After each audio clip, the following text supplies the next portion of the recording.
లక్షల కోట్ల రూపాయలు వస్తుందని చెప్పినట్టు ఒక అంచనా. ఇంత హ్యూజ్ అమౌంట్, చాలా భారీ, చాలా ఫెంటాస్టిక్ అమౌంట్.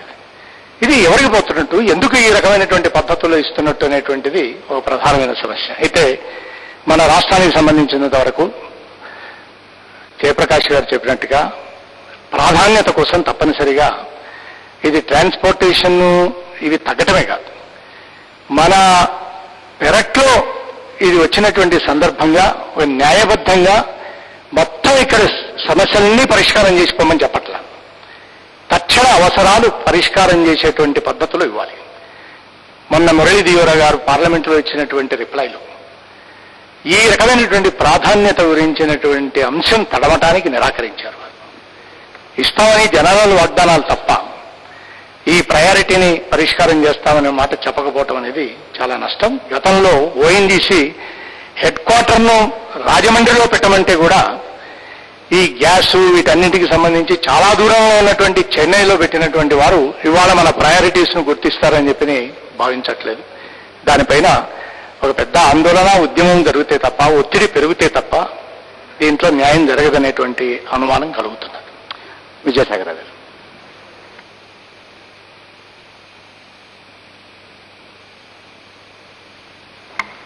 ఈవేళ సామాన్య మానవుడికి అంటే ఇప్పుడు ఇంత మనకి భావోద్వేగం ఉత్పన్నం చేశాక ఈ మీడియా ద్వారా అయితే, పత్రికల ద్వారా అయితే వాళ్ళకి అనిపించే అసలు మనకు గ్యాస్ వస్తుందా రాదా, మనకి ఇందులో హక్కు ఉన్నదా లేదా, ఎందుకంటే హక్కు మనది, ల్యాండ్ అనేది అన్ని మనం రాస్తున్నాం, పత్రికల్లో కూడా వస్తుంది. అసలు వాళ్ళు తెలుసుకుందాం అనుకుంటున్నది ఏంటంటే ముందు ఈ ముఖేష్ అంబానీ ఆర్ఐఏలు అగ్రిమెంట్స్ ఈ దాంట్లోకి వాళ్ళు వెళ్ళదలుచుకోలేదు. వాళ్ళకి సరే అది పెద్ద లెవెల్లో డిసైడ్ చేస్తారు, కానీ ముందు మనకు అసలు వస్తుందా రాదా, మనకు వాటా ఉందా లేదా, హక్కు ఉన్నదా లేదా. ఇది విజయసాగర్ గారు ఇందాక జయప్రకాష్ నారాయణ గారు కానీ లేకపోతే మన సుధాకర్ రెడ్డి గారు అన్నారు, ఇది జాతీయ సంపద అంటే మొత్తం అంతా మాకే ఉండాలంటే అక్కడ సామాన్యంగా మన రెడ్డి సుబ్రహ్మణ్యం గారు తెలుసు, పీతాని సత్యనారాయణ గారికి తెలుసు, అక్కడ స్థానికంగా రోడ్లు పాడైపోతున్నాయి, పర్యావరణం పాడైపోతుంది, బ్లోట్ అయితే నష్టం అంతా అనుభవించాల్సింది వాళ్ళు. అక్కడ అసలు ఉద్యోగాలు పోతున్నాయి, ఉపాధి పోతోంది, మత్స్యకారులకు వేట వెళ్ళడానికి లేనటువంటి పరిస్థితి. ఇంత నష్టపోతూ ఉండగా దీనివల్ల మాకేమైనా ఇసుమంతైనా ప్రయోజనం ఉందా అనేటువంటి అక్కడి నుంచి మొదలైనటువంటిది మా ఊళ్ళో పడుతోంది, మా క్షేత్రంలో పడుతోంది, మా తీరంలో పడుతోంది. మరి నాకేమిటి ఇదంతా పట్టుకెళ్ళి గుజరాత్లో 100 రూపాయలకే గ్యాస్ ఇస్తున్నారు ఇంటింటికిను అనేటువంటి మాట ఇక్కడ ఉంటే ఇక్కడ కడుపు మండదా? అందుచేతే నా అభిప్రాయం ఏంటంటే, నేను అనుకున్నది ఏమిటంటే ఈవేళ సామాన్య మానవుడు మామూలు మనిషి వారి మెదడులో ఏంటి అసలు ఇంత గ్యాస్ వస్తుందంటున్నారు, మన పెరల్లో ఉందంటున్నారు, మనకు వస్తుందా లేదా. మనకెందుకు ఇప్పుడు ఎట్లాగైతే నదులలో కృష్ణానదిలో ఆ 3 రాష్ట్రాల వాళ్ళకే వాటా ఉంటుంది, గోదావరి పరివాహక ప్రాంతంలో ఆ 3 రాష్ట్రాల వాళ్ళకే వాటా ఉంటుంది. వీళ్లకు ఎక్కువగా ఉన్న నీళ్లను పక్క బీచ్లకు తరలించుకునే అవకాశం కల్పించే అంతర్జాతీయ న్యాయ సూత్రాలు కానీ దురదృష్టవశాత్తు ఇక్కడ ఆర్టికల్ 297 చాలా స్పష్టంగా చెప్తుంది అంటే టెరిటోరియల్ వాటర్స్ అంతలో వచ్చేటువంటి మినరల్స్, ల్యాండ్ వాల్యూ అన్ని కూడా యూనియన్కి చెందుతాయి. అందుచేత ఈ గ్యాస్ అనేది కేవలం కేంద్ర ప్రభుత్వందే జాతి సంపద అన్న దాంట్లో ఎవ్వరికీ ఎట్లాంటి అనుమానం ఉండక్కర్లేదు. కానీ మీరు చెప్పినట్టుగా అది ఇక్కడి నుంచి ప్రారంభమవుతుంది కాబట్టి మనకు దీని మీద ప్రాధాన్యత తప్పకుండా ఉండాలి.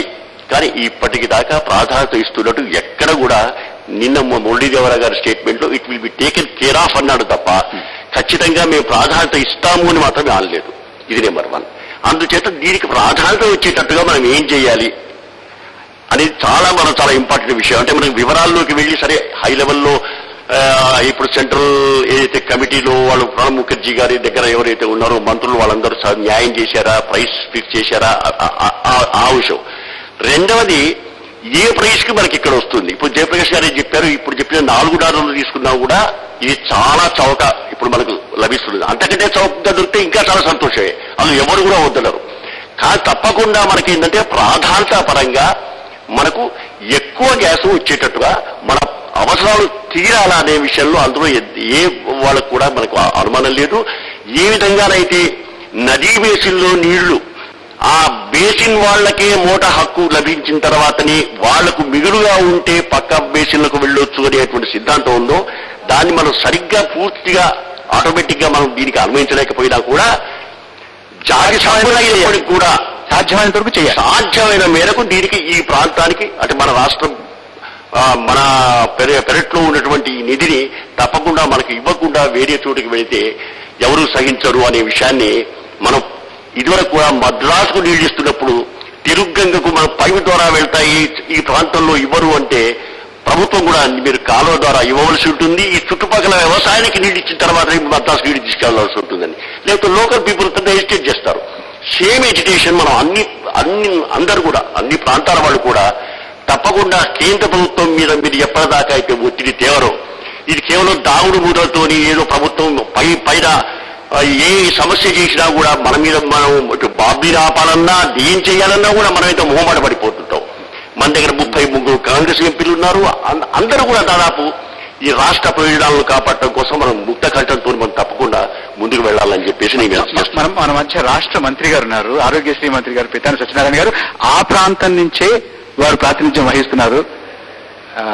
ఆచంట నుంచి, పశ్చిమ గోదావరి జిల్లా నుంచి పితాని సత్యనారాయణ గారు ఏం చేయబోతున్నారు? అసలు మనందరం కూడా ఆ ప్రాంతంలో ఉన్నటువంటి మీలాంటి ప్రజాప్రతినిధులు, అక్కడ ఉన్నటువంటి ప్రజల యొక్క భావోద్వేగాలను పూర్తిగా అర్థం చేసుకున్నటువంటి వారు.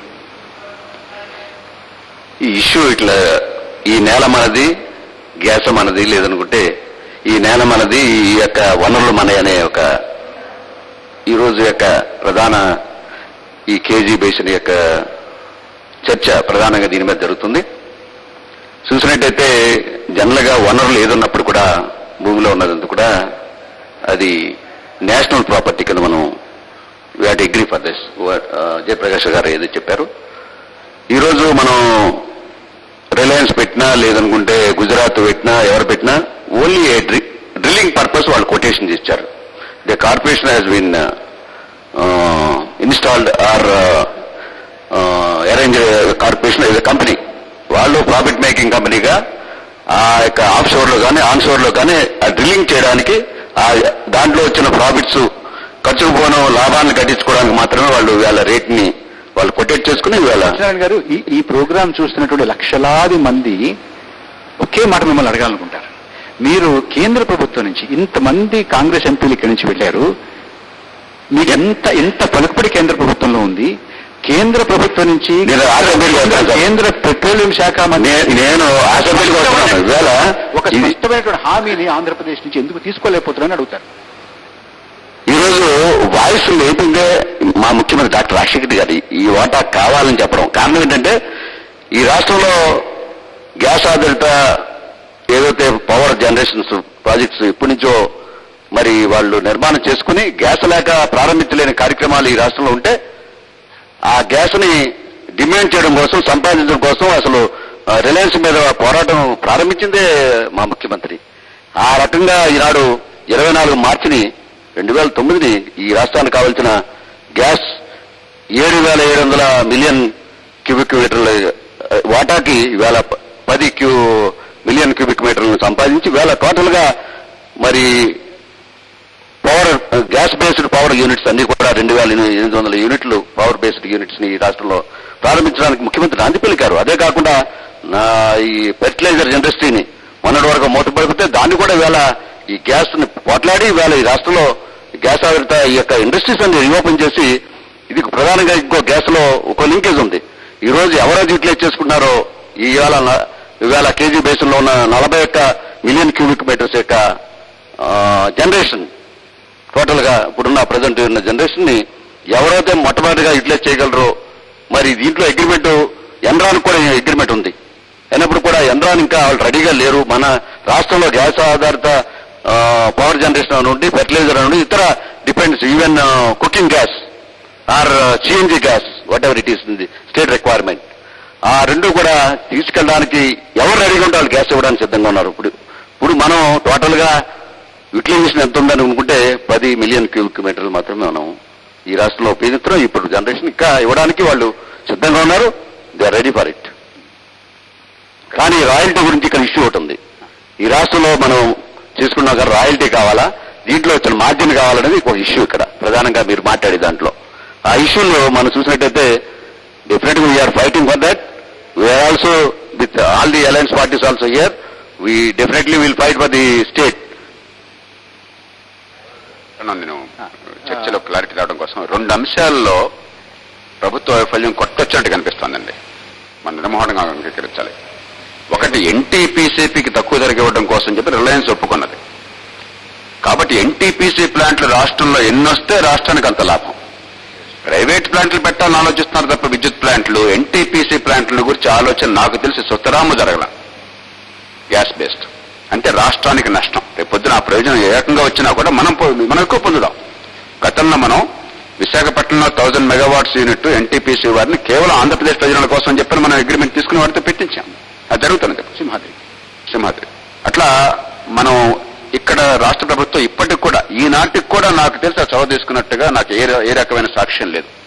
2, గుజరాత్ లో 1 క్యూబిక్ మీటర్ గ్యాస్ లేకుండా ఎప్పుడు వస్తుందో తెలియకుండా దిగుమతి చేసుకున్నా లేకపోతే ఇతర రాష్ట్రాల నుంచి తెచ్చుకున్నా కూడా ఉపయోగపడుతుందని చెప్పని ముందు జాగ్రత్తతో 7 గ్యాస్ గ్రిడ్ని గుజరాత్ లో ప్రభుత్వం ప్రైవేట్ రంగం కలిసి ఏర్పాటు చేసేసింది. మనం ఇంకా కొబ్బరికాయ కొట్ల ఈ 7 గ్యాస్ గ్రిడ్లు చేసుకుని వారు చూడండి ఆలోచన వాడు తెలివితేటలు చూడండి.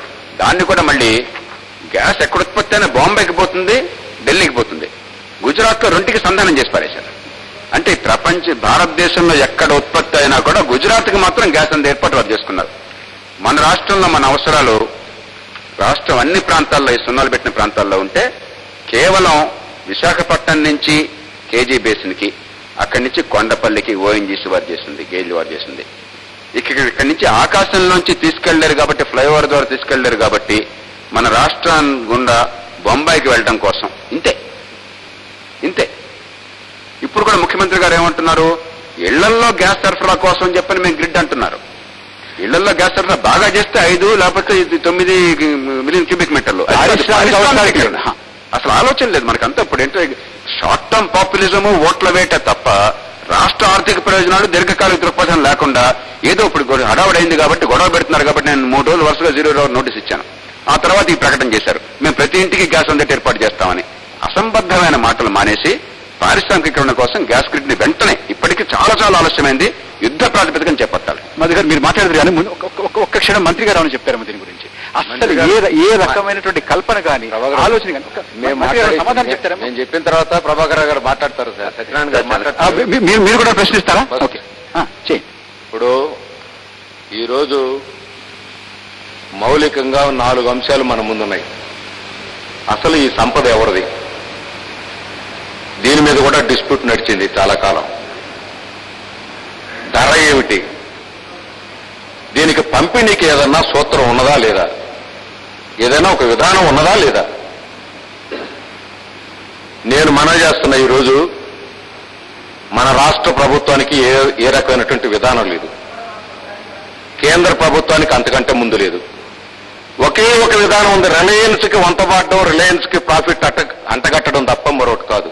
ఇప్పుడు సత్యనారాయణ గారు మేము పోట్లాడుతున్నాం అంటున్నారు, చాలా సంతోషం. సత్యనారాయణ గారు ఏదైతే మా ముఖ్యమంత్రి బ్రహ్మాండంగా పోట్లాడుతున్నాం, మాకు కావాల్సిన వాటా కోసం పోరాడుతున్నాం అని అన్నారు. ఆ పోరాటం ఏంటో మాకు చెప్తే మేము కూడా సహకరిస్తాం, మేము కూడా మద్దతు ఇస్తాం, అందరం కలిసి చేద్దాం.